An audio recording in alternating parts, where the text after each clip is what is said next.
Un président intelligent permettra de maintenir la norme, contrairement à un président stupide comme le dernier qui la ferait perdre. Et si nous perdions le dollar comme monnaie de référence mondiale, ce serait comme perdre une grande guerre mondiale. Nous ne serions plus le même pays. Mes amis, si perdre le dollar comme monnaie de référence équivaut pour les États-Unis à perdre une guerre, alors préparez-vous au pire. Parce que le dollar connaît sa pire année depuis 1973, et il se passe quelque chose d'inédit avec les bons du Trésor américain. Regardez ce graphique et concentrez-vous sur la ligne rose, qui montre à quelle vitesse la Chine se débarrasse des bons du Trésor américain. La Chine a maintenant vendu pour plus de 300 milliards de dollars d'obligations du Trésor au cours des 5 dernières années. C'est quelque chose qu'on n'a jamais vu un grand partenaire commercial faire à cette échelle et avec une intention stratégique aussi claire. Alors que le monde observe l'érosion continue de la domination du dollar, cet article du Guardian le résume parfaitement. La confiance dans les États-Unis s'effrite. La question n'est pas si le dollar perdra sa suprématie, mais quand. Au cœur du mouvement de dédollarisation se trouvent les Brésil, Russie, Inde, Chine, Afrique du Sud, le bloc économique composé du Brésil, de la Russie, de l'Inde, de la Chine et de l'Afrique du Sud, désormais rejoints par des pays partenaires, pour former une alliance économique, dépassant le G7 en termes de population et de croissance du produit intérieur brut. L'Asie émergente, avec la Chine et l'Inde des Brésil, Russie, Inde, Chine, Afrique du Sud représentent 60% de la croissance économique future et en génèrent plus de la moitié. Avec l'Indonésie, la Thaïlande et le Vietnam, qui sont tous membres partenaires de l'Organisation des Brésil, Russie, Inde, Chine, Afrique du Sud. Il est très clair que l'avenir de notre monde vient des pays alignés avec les Brésil, Russie, Inde, Chine, Afrique du Sud et non du G7 en déclin. Mais c'est là que les choses deviennent passionnantes. Peu importe à quel point Trump menace les Brésil, Russie, Inde, Chine, Afrique du Sud, une chose est claire, le monde n'a plus peur du gouvernement américain. Trump a essayé d'intimider la Chine et l'Inde, se vantant fièrement qu'il imposerait des droits de douane de 100% contre eux s'ils continuaient à acheter du pétrole russe. Le résultat, l'Inde et la Chine rejettent toutes deux les menaces de Trump et continueront d'acheter du pétrole russe bon marché.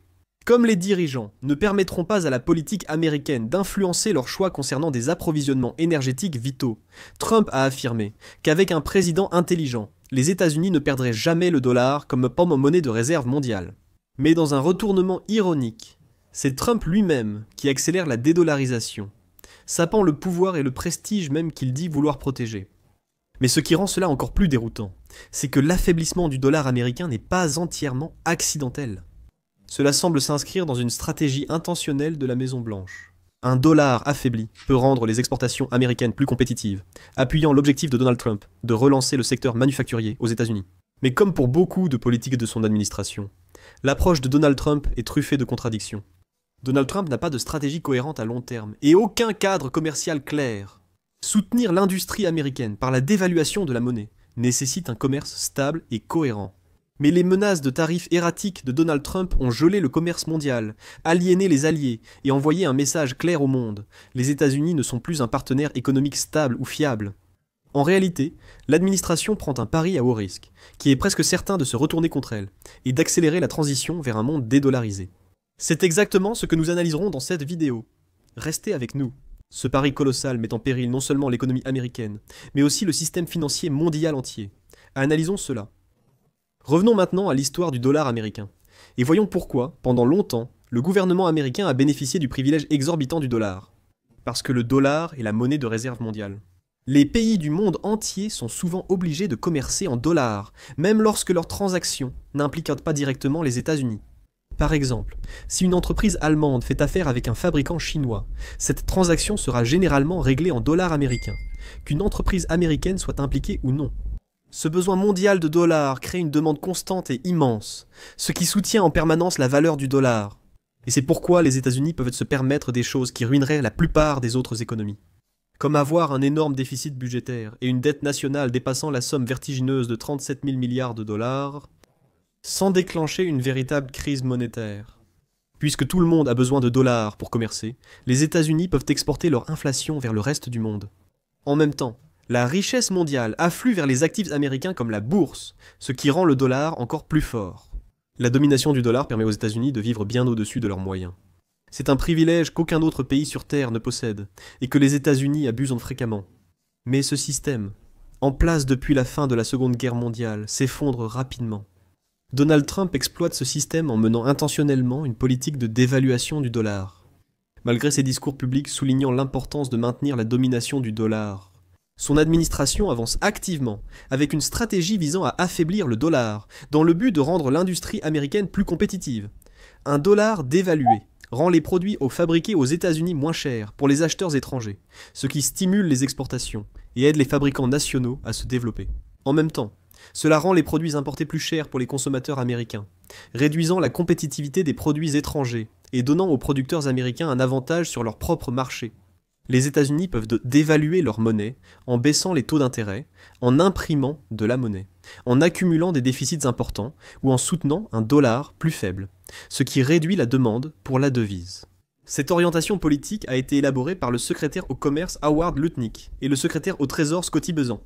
Trump a approuvé ces mesures car son cabinet les lui a présentées comme une victoire pour l'industrie manufacturière américaine, un sujet qui le passionne publiquement. Mais en même temps, Trump s'accroche aussi à l'idée d'un dollar fort parce qu'il aime le prestige et le pouvoir qui accompagnent la suprématie de la monnaie américaine. C'est pourquoi il se vante constamment de protéger la domination du dollar, même si son administration met en place des politiques qui la sapent directement. Cette déconnexion entre ce que le président dit et ce que son administration fait réellement est une caractéristique déterminante de son leadership. Et cela soulève une question légitime. Donald Trump comprend-il vraiment ce que signifient ces politiques, ou quelles seront leurs conséquences à long terme? Donald Trump veut avoir le beurre et l'argent du beurre. Il souhaite stimuler l'industrie manufacturière américaine, tout en gardant un dollar fort. Mais le plus désastreux dans tout cela, c'est que ces deux objectifs nécessitent un ensemble coordonné de décisions politiques de second ordre pour réussir, et il ne poursuit aucune des deux approches. D'évaluer simplement le dollar ne suffit pas à ramener l'industrie manufacturière américaine. Ce n'est qu'une politique qui doit être mise en œuvre, en parallèle avec toute une série d'autres mesures de soutien. Prenons l'exemple de la Chine, leader mondial incontesté de l'industrie, pour comprendre le fonctionnement réel de ce système. La Chine devrait représenter 45% de la production manufacturière mondiale d'ici 2030 contre seulement 11% pour les États-Unis. Le succès de la Chine est le résultat de décennies d'investissements stratégiques de son gouvernement dans des fondations industrielles cruciales. Cela inclut d'importants investissements dans l'éducation afin de doter la population des compétences nécessaires pour construire et exploiter des industries modernes. En même temps, la Chine a investi massivement dans les infrastructures, construisant des ports ultramodernes, des routes, des réseaux de télécommunications et des systèmes de transport. Mais surtout, la Chine a investi massivement dans la capacité énergétique, qui a connu une croissance exponentielle grâce à un mix diversifié, incluant le plus grand déploiement mondial d'énergie renouvelable. Entre-temps, la production énergétique américaine a stagné depuis 2005. Après tout cela, la Chine a également constamment dévalué sa monnaie, rendant ainsi ses importations beaucoup plus compétitives, ce que les États-Unis essaient maintenant d'imiter. Ironiquement, Donald Trump croit pouvoir sauter les étapes cruciales pour bâtir une économie manufacturière compétitive et passer directement à la dévaluation monétaire. Alors qu'il se concentre sur l'affaiblissement du dollar, les fondements d'une base industrielle solide aux États-Unis s'effondrent. Les infrastructures se dégradent, l'éducation atteint son plus bas niveau historique, et la production énergétique stagne depuis des années. Parce que ces éléments essentiels font défaut, il n'y a aucune véritable incitation pour les industriels à rapatrier leur production aux États-Unis. Alors que Trump déprécie la monnaie pour rendre les produits américains plus compétitifs, il n'y a pas de biens ou d'usines aux États-Unis pour rivaliser avec les produits chinois. Honnêtement, ils n'existent pas en Amérique. La capacité industrielle de l'Amérique a été vidée il y a de nombreuses décennies, et aucun vœu pieux ni aucune manipulation monétaire ne changera cette réalité. Et cela nous amène à une autre contradiction fondamentale dans le programme du président.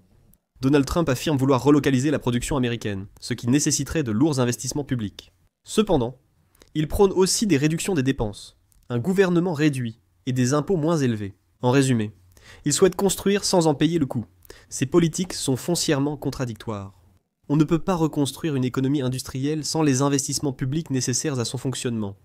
Tout cela conduit donc au pire scénario possible pour les États-Unis. En dévaluant le dollar unilatéralement, les États-Unis obtiennent le pire des deux mondes.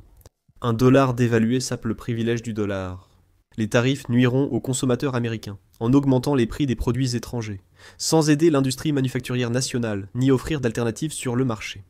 Ce ne sont que quelques raisons pour lesquelles la dévaluation du dollar ne fonctionnera pas pour les États-Unis. Mais ce n'est que la partie émergée de l'iceberg.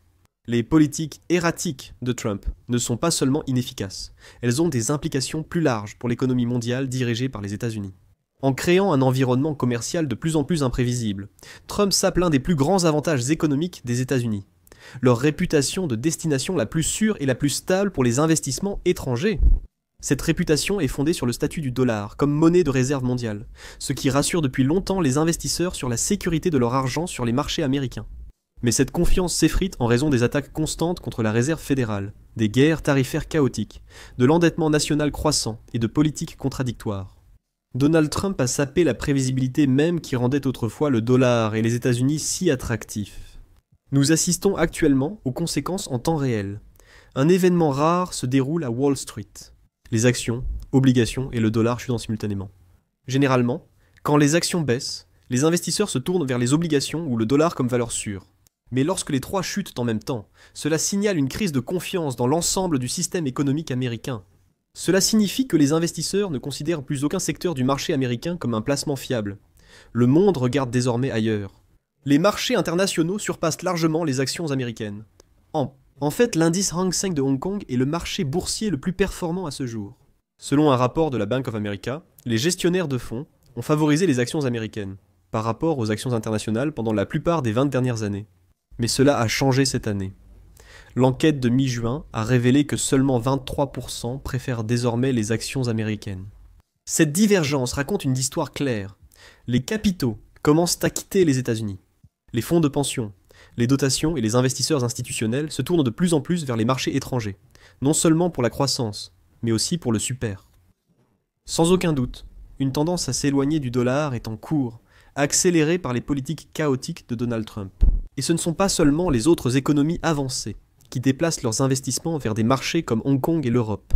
Les banques centrales du monde entier effectuent également d'énormes achats d'or, propulsant le métal devant l'euro pour devenir le deuxième plus grand actif de réserve mondiale. Depuis le début de 2024, le prix de l'or a grimpé de près de 62%. Les pays cherchent désespérément une voie alternative, avec les Brésil, Russie, Inde, Chine, Afrique du Sud, désormais élargis à 20 États membres, représentant la moitié de la population mondiale et comptant pour 40% de l'économie mondiale, y compris les ajouts cruciaux du Vietnam et de l'Indonésie. En même temps, de plus en plus de pays commercent directement dans leur propre devise. Plus récemment, les banques centrales d'Égypte et de Chine ont convenu de s'éloigner du système Society for Worldwide Interbank Financial Telecommunication au profit du commerce en monnaie locale et de l'utilisation du système de paiement interbancaire transfrontalier de la Chine. Tous ces développements érodent rapidement la domination du dollar, bien plus vite que ce que quiconque avait prévu. Nous assistons à un tournant décisif, pas seulement à une erreur de politique. Le rôle central du dollar dans l'économie mondiale a toujours reposé autant sur la confiance que sur l'économie. La confiance dans les institutions américaines, leur stabilité à long terme et leur leadership compétent est ébranlée. Cependant, cette confiance s'érode maintenant à un rythme imprévu, non pas à cause d'ennemis extérieurs, mais en raison de la confusion interne, des contradictions et d'une vision à court terme. Le dollar a longtemps été la colonne vertébrale du système financier mondial, mais une colonne vertébrale ne peut se plier que jusqu'à un certain point avant de se briser. Si la trajectoire actuelle se poursuit, nous pourrions assister non seulement à la fin de la domination du dollar, mais aussi à celle de l'ordre économique américain, tel que nous l'avons connu. Et ce qui viendra ensuite ne sera pas façonné à Washington, mais dans les capitales d'un nouveau monde multipolaire qui se prépare déjà à cette nouvelle réalité. Après notre analyse approfondie d'aujourd'hui sur le dollar américain, j'espère que vous l'avez apprécié.